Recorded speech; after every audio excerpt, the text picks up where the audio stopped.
හයි ඕගොල්ලෝ තනවාද මාත් එක්ක අද මගේ දවස කොහොමද ගෙවුනේ කියලා බලන්න. උදේ 10ට විතර නැගිටින මගේ උදේ පාන්දරින්ම මම ගියේ මගේ පැල ටික බලන්න. ඊට පස්සේ ඉතින් මම උදේට තේ මුකුත් බොන්නේ නැති හින්දා කෙලින්ම වොෂ් එකක් දාගෙන මම ගියා අපේ කාමරේ අස් කරන්න. මේ තියෙන්නේ අපේ මේ පුංචි කාමරේ. මම ඉතින් අපේ කාමරේ අස් කරන අතරේ අපේ එමී බබා කරලා තියෙන වැඩක් තමයි ක්‍රීම් බෝතලෙන් ක්‍රීම් අරගෙන මුළු මූණෙම උලාගෙන. ඉතින් මමයි හස්බන්ඩ්ුයි උදේ තේ බොන වෙලාවේ කතා වුණාද පික්නික් එකක් යමුයි කියලා. ඒ කතා වෙලා අනිත් අතට මම රෝල්සුයි අපායට එහෙන ගැහුවා වගේ තියෙන එළෝ රොටි ටිකකුයි ඉතින් බොහොම අමාරුවෙන් හදාගත්. ඒ ඔක්කොම වැඩ ටික කරගෙන අපි පල්ලියට යන ලෑස්ති වුණා. පල්ලියට ගිහිල්ලා ඉතින් දැහැමි සිතින් මේ වැඩ ටික සේරම කරගෙන අපි ආපස්සට ගෙදර ඇවිල්ලා මේ ලෑස්ති වෙලා යන්න හදන්නේ අපේ පික්නික් එකට.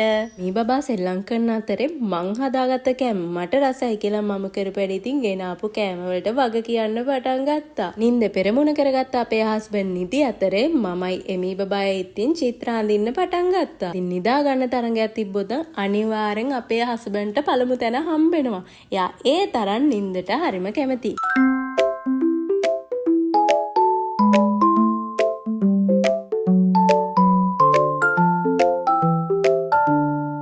අපි පේන්ටින් කරන්න හදද්දිම අපේ සපේ බබා මැත්තට පැනලා පින්සල් ඒව ඔක්කොම අරගෙන ඔක්කොම ටික කාබාසිනිය කරන්න තමයි හදන්නේ. කොල්ලන්ට ඉතින් අලින්ට වගේම විසේ කියන නෝන් ඉතින් අපේ කොල්ලටත් ඒ වගේම තමයි.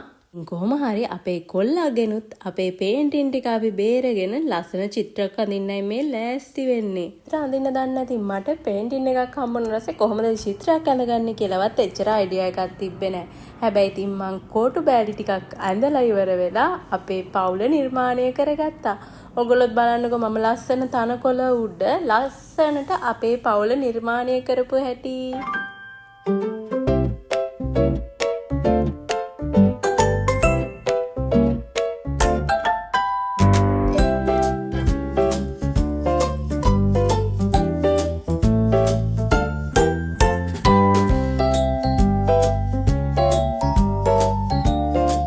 අපේ එමී බබා නම් හරි ආසාවෙන් චිත්‍ර ඇඳලා චිත්‍ර අඳිනටත් වැඩිය අත්වල පාට ගාගන්න තමයි එයා වැඩිපුරම ආස වුනේ. ඉතින් අවසාන මොහොතේ අපේ හස්බන්ඩ් උත් ඇවිල්ලා චිත්‍ර ඇඳා. බයි බයි.